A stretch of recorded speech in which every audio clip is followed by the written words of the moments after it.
Hello, hello, hello. How are you? Hello. How are you? Γιατί η φάση είναι γκρίντζι. Πρέπει να μπει στη μέση. Γκρι. Το μπουφάρι στους όλες τις φωτογραφίες. Κάτω ρε μαλάκα, πέταξο. Έπρεπε να μπει το άσπρο στη μέση και τα δύο μπει στην άκρη. Όποιος θέλει να πάνε να δοκιμήσει.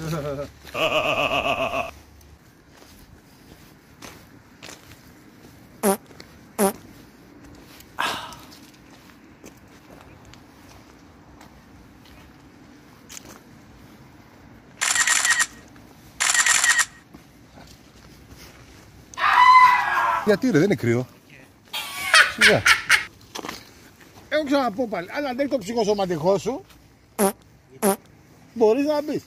Προσωπικά εγώ θα μπαίνα μέσα. 3, 2, 1. Είναι ήδη 10 άτομα κάνουν μπάνιο. Εκεί θα μπαίνα. Αν δεν είναι βαθιά. Αλλά Δεν είναι μόνος βαθιά. μου για να Πάνω μπω. από τα- Μόνος μου για να μπω δεν μπαίνω. Βάστα μου πίσω. Μη βουλιάξω, μη εκπλιάρω φίλτρα. Τέτοιο. Πειθό. Όχι, έτσι. Αυτό είναι όλο τεχνητό. Δεν υπάρχει. Ναι, γιατί τώρα όταν είναι φουσκώνει το νερό πάει μέχρι πάνω εκεί πέρα, παιδιά.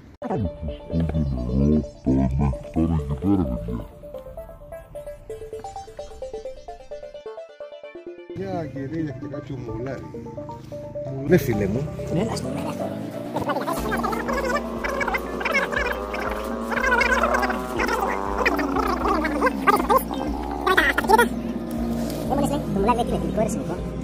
Θηλυκό, γιατί ρωτάς? Έχω άσχημα γούστα εγώ αγόρι μου. Είναι φάρσα.